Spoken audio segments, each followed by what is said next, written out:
इख्तियार साहब, कौन सा बम फट जाएगा अगर इमरान खान से उसकी पार्टी के लोग या फैमिली के लोग जाके मिल लेंगे? बिस्मिल्लाहिर्रहमानिर्रहीम। बहुत शुक्रिया नदीम मलिक साहब। नहीं, बम तो कोई नहीं फटेगा, लेकिन कुछ चीज़ें जो हैं वो खान साहब ने अपने लिए खुद बनाई हैं। 2024 के इलेक्शन से पहले खान साहब की मुलाकातों में इस तरह की बंदिशें नहीं थी, ना 2024 के इलेक्शन के बाद थी। फिर उसके बाद उनकी मुलाकातें होती थी, मुलाकातों में फिर बनिए बनते थे, साजिशें बनती थी, शरारतें बनती थी। तो उसके बाद से उन्होंने अपने मसाइल खुद पैदा किए हैं, हमारी तरफ से कोई नवाज नहीं। शरीफ से जो लोग मिलने जाते थे वो क्या करते थे? वहाँ गाने सुनाते थे? वो सियासत ही करते थे ना? मेरे ख्याल में नवाज शरीफ से मिलने के बाद कोई बाहर आके इस तरह नहीं कहता था, हर चीज की अप्रूवल के लिए नवाज इस शरीफ तरह के नहीं पास कहता जाते था, थे। इस तरह सियासत नहीं ही होती थी, कहता वो था। अंदर कोई बैठ के एक फैसला वाक्य करते आप थे। बता दें कि 26 नवंबर जैसा वाक्य कर के, 26 नवंबर का कोई एक वाकया तो वाक्य बता बस दें कि दोनों तरफों को सोचना चाहिए कोई ना। एक कोई अल्लाह ना करे एक कभी पाकिस्तानी तारीख में दोबारा 26 कोई नवंबर। एक वाक्य आप बताएं कि नवाज शरीफ ने ये बोला हो कि जाओ के डी चौक में वहां पे कब्रें खोद कर बैठ जाओ और जाके ब्लू एरिया में जो है तो सारे चीजें जला दो और आग लगा दो। वैसे नवाज शरीफ ने कभी ऐसा नहीं कहा। एक मेरा सवाल है आपसे, जिन लोगों ने ये डी चौक के धरने के लिए इमरान खान और पैट को, पीटीआई और पैट को इकट्ठा करवाया था, कभी उन लोगों से, जनरल फैज़ के अलावा बाकी लोगों से आपने कोशिश की है कि पूछें जाके कि कौन सी स्ट्रेटजी थी, कौन सी ये सियासत थी और आपको किसने इख्तियार दिया था कि आप ये प्लान करें कि हुकूमत वक्त को कैसे गिराना है, ये पार्लियामेंट पर कैसे चढ़ना है, पीटीवी स्टेशन को कैसे बंद करना है? It's a very serious question. PTI और पैट को किसी ने इकट्ठा किया था? आप उनकी बात तो करते हैं, हम तो कहते हैं जिन्होंने किया क्या ये काके मुन्ने थे, नहीं, ये तो ये कसूरवार है बच्चे थे, सर। ये पाकिस्तान की नाबालिग थे। सर ऐसे ही है ना, जैसे आईजीआई में नवाज शरीफ नाबालिग भी नहीं थे और बच्चे भी नहीं थे, लेकिन जनरल हमीद गुल के मुझे बनाने के ऊपर इंटरव्यूज हुए और सिलेक्शन हुई कि सर कौन सी पार्टी ये शामिल बात होगी। ऐसी है ना हुई ना आईजीआई में, कि ऐसी बना किसी ना। ने वर्गलाया तो क्या वर्गलाने वाले को सजा क्या मिलनी नवाज चाहिए? शरीफ, जो बंदा जो है वो नवाज जिसने शरीफ वर्गलाए क्राइम गए? किया, नहीं मैं आईजीआई आईजीआई सेम आपने सेम एक केस है नहीं सर। नहीं हम इस वक्त एक साइड पे रहें तो बेहतर है। मैं आईजीआई पे आ जाऊंगा तो ये मुद्दा आपका रह सेम जाएगा। मॉडल है जिसपे पीटीआई की हुकूमत बनी, सेम मॉडल है जिसपे आईजीआई की हुकूमत बनी। नहीं, मेरे ख्याल में उसमें काफी फर्क है। हम उसको ये नहीं कह सकते हैं। आईजीआई की वो जो हुकूमत बनाई गई थी, मे भी मैं उसकी सारे कंटेंट से, जिस तरह उसको प्रेजेंट किया जाता है, मे भी मैं उसके साथ एग्री नहीं करता हूँ। आईजीआई का एक अलग वो कहानी है और एक अलग स्टोरी है। व्हेन इट कम्स टू, मैं तो इस बात की ये सवाल ये पैदा होता है कि पीटीवी पर हमले कराओ, 9 मई जैसे वाकयात कराओ, डी चौक में जाके कब्रें खोद कर बैठ जाओ। नवाज शरीफ ने कभी ऐसा नहीं कहा था। कभी रियासत मुखालिफ ऐसा कोई अगर नैरेटिव माजी में हमारा हो जैसे इमरान खान ने लिया है, आपने उनकी जमात को देखा है कि बीएलए बीआरए जब जाफर एक्सप्रेस को यरगमाल बनाते हैं तो उनकी सोशल मीडिया क्या कहती है?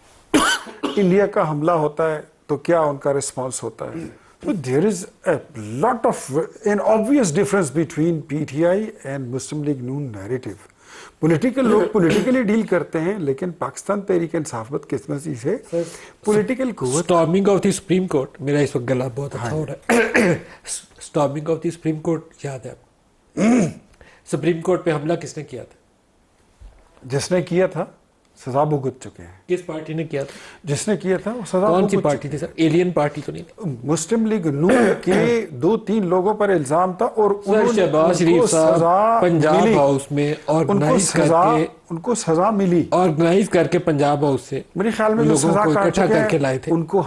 उनको मजीद हम क्या, शहबाज शरीफ साहब इस वक्त वज़ीर जो आज़म सजा पाकिस्तान, भुगत चुके हैं, मोहतरमा बेनज़ीर भुट्टो, अल्लाह पाक उनके दर्जात बुलंद करे, उनके लिए नवाज शरीफ साहब जो कुछ बोला करते थे, इमरान खान नवाज शरीफ ने कभी अगर एक बात गलत बेनजीर भुट्टो के खिलाफ बोली हो तो आप वो क्लिप जरा मुझे, मैं आपको क्लिप भी भेज दूंगा, मुझे चलाइए। वही जुबान इमरान खान ने नवाज शरीफ के खिलाफ बोली। नहीं जी, तो हमारी सियासत का एक अलमिया है। इमरान खान साहब की लैंग्वेज बहुत खराब है जी।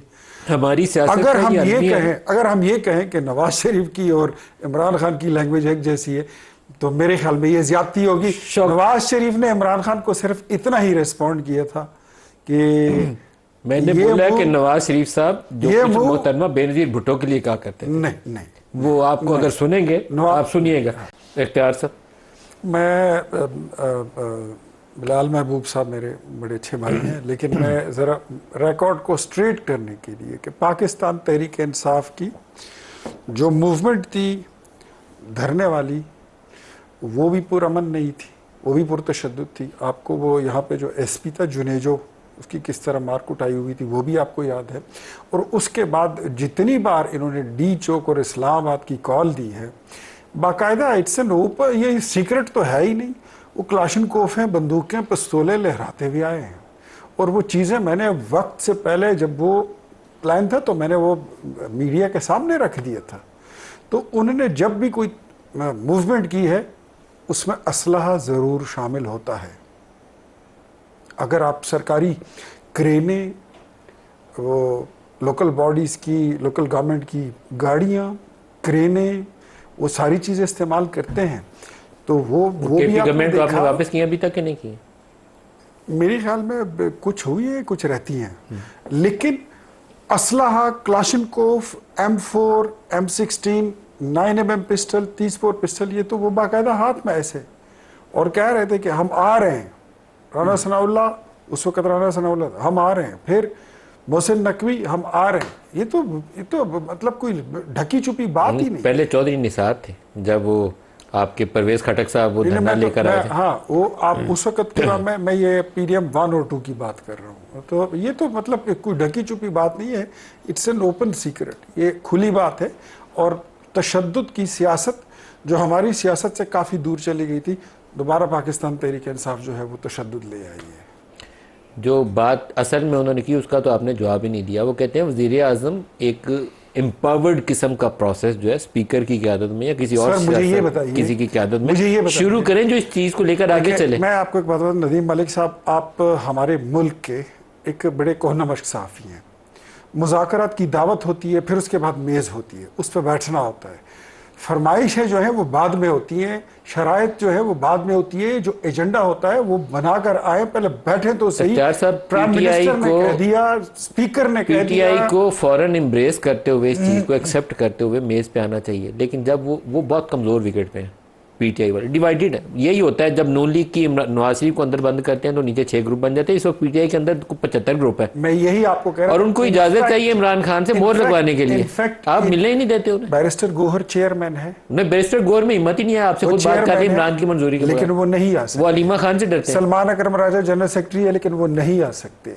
ये अली जफर साहब इमरान खान से इसीलिए तो मैंने सवाल किया कि मिलने दे, मिलने में मैं आपको बात बताऊं, इनकी बाजी अलीमा, अभी एक मुलाकात की बात आई थी बैरिस्टर सैफ की, बाजी अलीमा ने मना कर दिया, नहीं गए।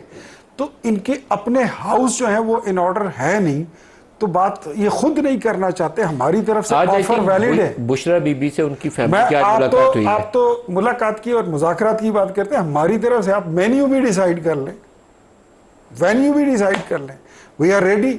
लेकिन ये आए तो सही, बैठे तो सही। लेकिन अगर कोई कमी है वो इनके एंड पर है, हमारे एंड पर नहीं है। उसमें रुकावट एक जो इशू है वो उन्हें इमरान खान की मोहर चाहिए जो आप लगवाने नहीं देते उन्हें। बैरिस्टर गौहर खुद से इतना बड़ा फैसला नहीं कर सकते, मेरे ख्याल में बहुत कमजोर विकेट पे है। देखिए, बैरिस्टर गौहर को इनको चाहिए कि अपनी पार्टी को एम्पावर करें, अपनी पार्टी के चेयरमैन को एम्पावर करें। अरे कहां से करेंगे? इमरान खान ने पूरा प्रोसेस तो आउटसोर्स करके अचकज़ई साहब को दे दिया। पार्टी तो उन्होंने खुद इमरान खान ने उसको चेयरमैन भी बनाया है, सलमान अकरम राजा को सेक्रेटरी भी बनाया हुआ है। एम्पावर नहीं किया हुआ, नहीं तो वो अचकज़ई को नहीं इख्तियार देते। सर इख्तियार वली साहब, आपके सूबे में ये क्या काम हो रहे हैं? 5 प्रोहिबिटेड बोर्ड के लाइसेंस के कितने? शायद 8 लाइसेंसेज हैं। और सबसे बड़ी बात मैं आपको बताऊं, ये ब्लू पासपोर्ट, ये फॉर द फर्स्ट टाइम मैंने सुना है कि मुअज़्ज़ज़ मेंबर को भी, और अगर वो खातून है तो उसके हस्बैंड को, अगर वो मर्द है तो उसकी खातून को भी, तो बाकी ब्लू बॉक्स में बच्चे सारे आ जाते हैं। ये चीज़ बड़ी अनोखी है। अदालत में हाज़िरी से इस्तिस्ना, कि किसी अदालत में अगर असम्बली का सेशन चल रहा है तो कह दे कि जी साहब जो है वो असम्बली सेशन में वो नहीं आ सकते हैं। जहाँ मर्जी वो अदालत अपनी लगा सकते हैं। जस्टिस ऑफ पीस के इख्तियारात भी हासिल हैं। तमाम ब्यूरोक्रेसी को अंडर कंट्रोल, उनके इख्तियारात भी अपने पास रख लिए हैं। इसके अलावा और बेपनाह ये जो पार्क्स वाले जो है ना, डाक बंगलोज और सर्किट हाउस वगैरह, फ्री ऑफ कॉस्ट, इसके अलावा और बहुत कुछ है। लेकिन मैं आपको, स्पीकर साहब ने भी एक बिल, मेरे ख्याल में वो इसमें शामिल ही है। शौकत साहब हमारी तस्दीक कर दें या तरदीद कर दें इस बात की, करेक्शन कर लें, कि उन्होंने तो अपने लिए ग्रेड 17 का PRO भी रख लेना है ताहयात।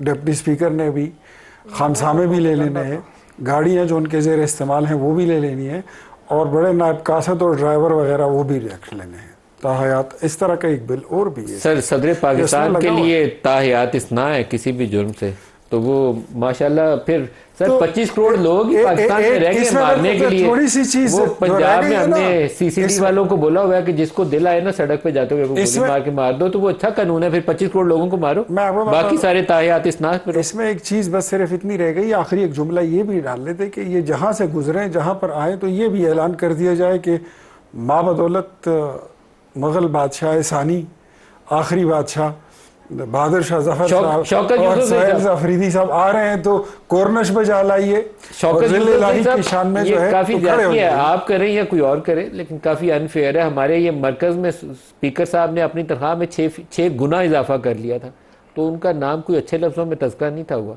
तो आप लोग भी करेंगे तो बुरे लफ्जों में ही आएंगे, अच्छे लफ्जों में तो नहीं आपका तस्करा हो सकता। सर देखिए, पहली बात तो ये कि मेरे भाई ने बात तो कर ली, लेकिन ये नहीं कहा कि सारी अपोजिशन ने मिलकर ये तरमीम लाकर आए थे और अपोजिशन ने ये तरमीम पेश की असेंबली में।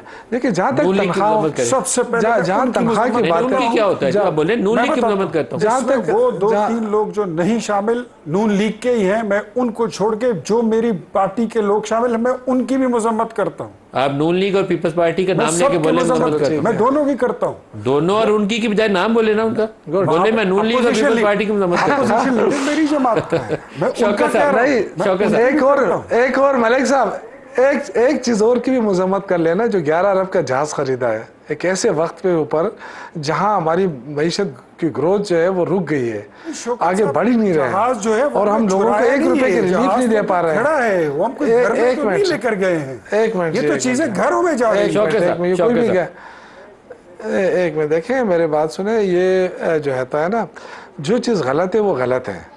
अगर कोई एक्स्ट्रा प्रिविलेज मांग रहा है तो गलत है। मैंने कहा कि मैं असम्बली में होता मैं इसकी भी मुखालफत करता, लेकिन जहाँ तक तनख्वाहों की बात है ना, बाकी असम्बलियों के बराबर होने चाहिए तनख्वाह। ये इसमें कोई वो नहीं है। हाँ, ये जो ब्लू पासपोर्ट, ये फलां पासपोर्ट फैमिली को देना, ये तो एक तजवीज़ है, चली गई है। सूबाई असम्बली के पास कोई इख्तियार नहीं है पासपोर्ट लेने का देने का।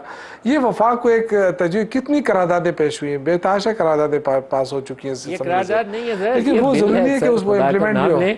आप बिल, मैं ये कह रहा हूँ कि बिल भी पेश हो ना, जब तक को रिपील करवाइए ना 8 पर रिपीट बोर्ड के वो तो ऑलरेडी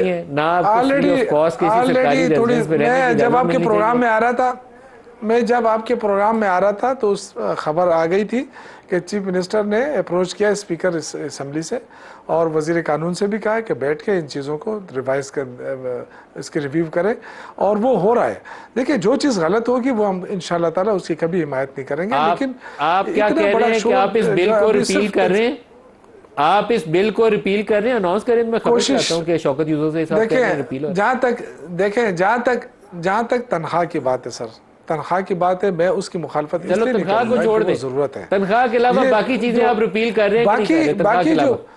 बाकी तो प्रिविलेज देखिए सर, बाकी जो प्रिविलेज है ना, पासपोर्ट लेना देना, ये वफाक का काम बच्चों की जान ले, उस पे कोई बाउंड नहीं है। जस्टिफाई दोबारा करने लगे ना, इसमें कोई पैसा इन्वॉल्व है, ना इसमें कोई पैसा इन्वॉल्व है, ना कोई इसमें नहीं। मैं जस्टिफाई कर रहा हूँ, लेकिन मालियाती देखे ना, इसमें कोई मालियात इन्वॉल्व नहीं है, पैसा इन्वॉल्व नहीं है सूबे का कि जी सूबे का पैसा एक्स्ट्रा जाएगा।